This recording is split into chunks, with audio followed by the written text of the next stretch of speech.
साहब जय हिंद। कर्नल जय सोडी सर, जय हिंद। बहुत बहुत शुक्रिया समय देने के लिए। Thank you sir. जय हिंद सर। जय हिंद राजेश जी, ये मेरा सौभाग्य कि मैं आपके चैनल पर हूं। Thank you sir. सर एक बड़ा इंटरेस्टिंग मुद्दा जिस पे बात बहुत कम हो रही है, लेकिन मुझे लगता है कि एक बहुत बड़ा इशू है। दरअसल मालदीव और टर्की की दोस्ती लगातार बढ़ रही है। TB2 ड्रोन टर्की दे चुका है। फिर मुइजू ने जो है टर्की की यात्रा सबसे पहले की थी। अब खबरें आ रही हैं कि जो मुइजू के आर्मी चीफ थे, मालदीव के आर्मी चीफ थे, एक्स आर्मी चीफ, उन्हें वहां का एम्बेसडर टर्की का बनाया गया है। अब टर्की का एक युद्ध पोत जो है वो भी मालदीव पहुंच रहा है।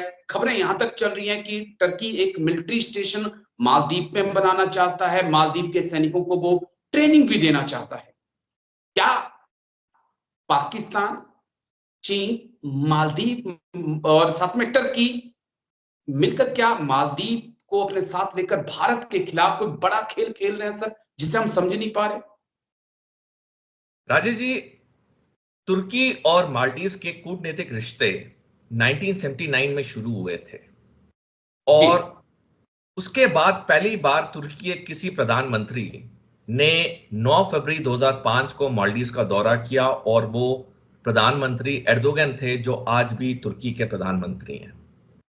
और पहली बार किसी भी मालदीव के प्रधानमंत्री या राष्ट्रपति ने तुर्की का दौरा किया, वो पिछले साल था नवंबर के बाद, जब मुइजू जीते और उसके पहला जो विदेश देश गए वो तुर्की था। अब मालदीव ने तुर्की से 6 TB2 बेरख्तर ड्रोन खरीदे। हम सारे जानते हैं कि दुनिया में सबसे आधुनिक और खतरनाक ड्रोन अगर कोई है तो वो TB2 बेरख्तर ड्रोन है, जो कि तुर्की में बनता है और जिसका बहुत इस्तेमाल हुआ है रूस यूक्रेन युद्ध में। अब मालदीव ने जो ये 6 ड्रोन खरीदे हैं, हालांकि इसने आधिकारिक तौर पे कहा है कि ये उसके अपने इलाकों पे निगरानी रखने के लिए, लेकिन मैं कुछ विश्लेषण करना चाहूंगा जिससे कि आपके दर्शक समझ पाएंगे कि इसकी गहरी महत्वता क्या है। जो 6 TB2 ड्रोन खरीदे मालदीव ने। मालदीव में 26 अटॉल हैं। अटॉल का मतलब होता है कि आइलैंड्स के समूह, आइलैंड के ग्रुप्स। 26 अटॉल हैं मालदीव में। मालदीव की अगर नॉर्थ से साउथ की हम लंबाई देखें तो वो 820 किलोमीटर है और अगर ईस्ट से वेस्ट की चौड़ाई देखें तो सिर्फ 130 किलोमीटर है। यानी कि 820 इंटू 130 किलोमीटर के अंदर मालदीव के 26 अटॉल पूरे स्थित हैं। मालदीव में 5 एयरपोर्ट हैं और उसमें से एक एयरपोर्ट है माफरू। और जो ये माफरू हवाई अड्डा है, ये मालदीव के बिल्कुल उत्तर में स्थित है। और 3 मार्च को इसी साल मालदीव को ये TB2 ड्रोन मिले तुर्की से। और मालदीव ने कहां पे इनको तैनात किया? इस माफरू हवाई अड्डे में, जो उसके बिल्कुल उत्तर में है। अब माफरू हवाई अड्डा भारत के लक्षद्वीप आइलैंड्स में मिनिकॉय आइलैंड से मात्र 275 किलोमीटर दूर है। Okay sir. माफरू कोची से 550 किलोमीटर दूर है और माफरू त्रिवेंद्रम से 475 किलोमीटर दूर है। अगर मालदीव ने ये TB2 ड्रोन खरीदे थे अपने जगहों पे निगरानी रखने के लिए, तो कायदे से तो उसको अपने सेंटर में डिप्लॉय करना चाहिए था। 820 किलोमीटर लंबाई के सेंटर में डिप्लॉय करना चाहिए था, क्योंकि एक TB2 बेरख्तर ड्रोन की जो ऑपरेशनल रेंज है, कारगर रेंज है, वो सिर्फ 300 किलोमीटर है। तो कायदे से तो मालदीव को अपने सेंटर में डिप्लॉय करना चाहिए था, लेकिन उसने डिप्लॉय किया उत्तर में, बिल्कुल उत्तर में माफरू हवाई अड्डे में, जहां से वो भारत के इन अहम जगहों पे पूरी निगरानी रख सके। और जो एक 9 डिग्री चैनल है जो कि मालदीव और लक्षद्वीप को डिवाइड करता है, जिससे अधिकतर मर्चेंट नेवी शिप्स जाती हैं या युद्ध पोत जाते हैं, उस पे भी ये निगरानी रखेगा। तो मालदीव के मंसूबे बिल्कुल साफ हो गए कि इसने TB2 बेरख्तर ड्रोन जो खरीदे हैं वो भारत पे निगरानी रखने के लिए हैं, अपने लिए नहीं है। दूसरी बात, तुर्की ने 2017 में सोमालिया में मोगादिशो में अपना एक सैनिक अड्डा बनाया। Okay sir.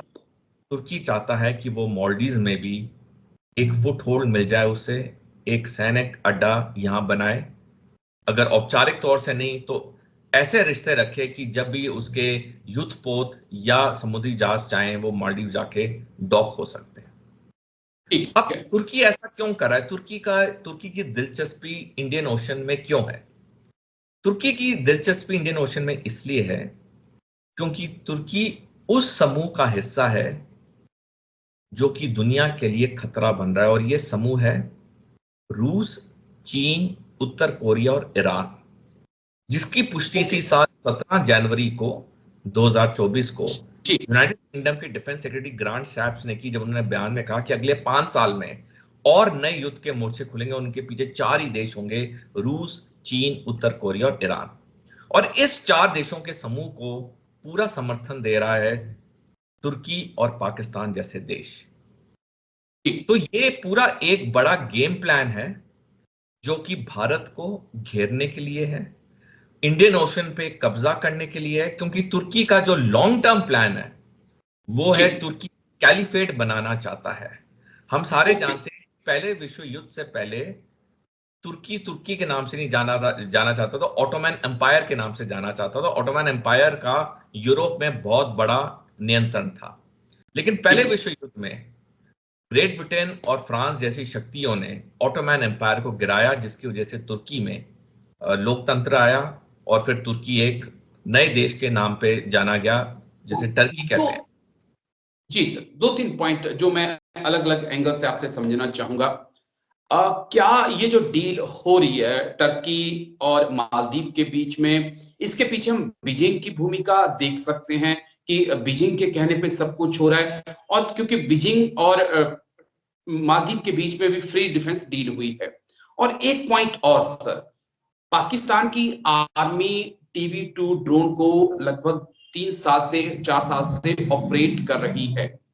क्या मालदीव के अंदर कहीं उनकी मौजूदगी तो नहीं है इन ड्रोन को ऑपरेट करने के लिए?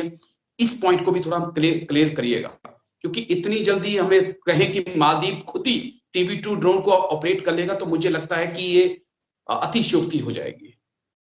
राजेश जी, पहले मैं आपके पहले प्रश्न का जवाब देता हूं।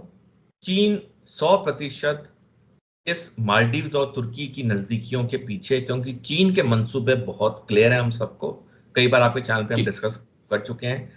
चीन ने 6 जंगें लड़नी है अगले 39 ईयर्स में, और उसमें से ओके सर। एक जंग है जो उसने भारत पे करनी है, अरुणाचल प्रदेश के लिए। उसी वक्त पाकिस्तान हम पे हमला करेगा जम्मू कश्मीर के लिए, जिसे हम 2 फ्रंट वॉर भी जानते हैं। तो जी। चीन ये तभी कर सकता है जब भारत को हर तरफ से घेरे, चाहे जमीनी रास्ते से चाहे समुद्री रास्ते से। और इसमें मालदीव्स के डॉकयार्ड या पोर्ट्स बहुत काम जी। आएंगे जब चीन ऐसी हरकत करेगा। आपका ओके। जान दूसरा प्रश्न है, पाकिस्तान ने ऑलरेडी बोल दिया है कि हम मालदीव्स की सेना का परीक्षण करेंगे, ट्रेनिंग करेंगे। और जो जी। कुछ मीडिया रिपोर्ट्स भी आ रही हैं, कई पाकिस्तानी सेना के लोग वहां देखे गए हैं सिविल ड्रेस में, क्योंकि अब हाँ तक जी वो सर। यूनिफॉर्म में नहीं देखे गए हैं, क्योंकि भारत के सैनिक वहां थे, वो 10 मई को वहां से निकले हैं। लेकिन जैसे जैसे वक्त ओके। बीतेगा हम देखेंगे कि मालदीव में खुलेआम पाकिस्तानी सेना और चीनी सेना के सैनिक यूनिफॉर्म में दिखने लगेंगे। ये जो सारा ये एक गेम प्लान रचा जा रहा है, ये भारत के लिए बहुत बड़े खतरे की घंटी है। बस सर एक आखिरी पॉइंट, क्योंकि लंबा वक्त मैंने आपसे ले लिया है, लेकिन जो और इंटरेस्टिंग पॉइंट मुझे लगता है कि इस पे भी बात होनी चाहिए। जब सर ISIS का तूफान चल रहा था, ईरान में, इराक में, सीरिया में, तमाम जगह ISIS फैल रहा था, तो कई लड़के, कई नौजवान मालदीव के ISIS में भर्ती हुए और कहा गया कि कट्टरपंथियों की जो सोच है, कट्टर सोच जो है, वो मालदीव में समा चुकी है। क्या ISI पाकिस्तान की खुफिया एजेंसी उस सोच का फायदा उठाना चाहेगी या उठाएगी? और ये भारत के केरल जैसे राज्यों के लिए, जहां पर ऑलरेडी ISIS की सोच पहुंच चुकी है, वहां के लिए एक बड़ा खतरा आने वाले वक्त में हो सकता है। राजेश जी, पाकिस्तान वो हर मुमकिन कोशिश करेगा जिससे भारत को अंदरूनी रूप से कमजोर किया जाए। और आईएसआईएस जैसे विचार को प्रोपेगेट करने में पाकिस्तान की आईएसआई सबसे आगे, क्योंकि धर्म के नाम पे वो लोगों को बहकाते हैं, और जब लोग बहकते हैं तो ऐसी हरकतें करते हैं जिससे कोई भी देश कमजोर होता है। और हमने देखा है कि हमारे पिछले कई दशकों में कई ऐसे वारदातें हुई हैं जो धर्म के नाम पे गुमराह युवाओं ने हरकतें की और जिंदगी भर या तो जेल में सड़ गए हैं या फिर उन्हें सजाए मौत जी दी है। पाकिस्तान कभी इन हरकतों से बाज नहीं आएगा। वो आने वाले वक्त में भी जैसे पहले करता है, अभी भी वो इस आइडियोलॉजी, आईएसआईएस आइडियोलॉजी का इस्तेमाल करेगा। उसने पहले भी किया है, अब भी करेगा, आने वाले वक्त में भी करेगा, क्योंकि ये सारी चीजें अनरिस्ट्रिक्टेड वॉरफेयर का हिस्सा हैं। लड़ाइयां सिर्फ जमीन या हवा या समुंदर पे नहीं होंगी आने वाले वक्त में, लड़ाइयां हर डोमेन में होगी, हर स्पेक्ट्रम में होगी। मैं आपके दर्शकों को बताना चाहूंगा, उनको कभी जी मौका मिले किताब जरूर पढ़े, अनरिस्ट्रिक्टेड वॉरफेयर, जो चीनी सेना के 2 कर्नल ने लिखी है 1999 में। उस बुक का अगर मेरे को एक लाइन में संक्षेप बोलना पड़े तो वो ये है कि दुनिया में कोई भी चीज जो वेपनाइज हो सकती है वो वेपनाइज होगी, और ये चीन और पाकिस्तान अच्छी तरह से कर रहे हैं।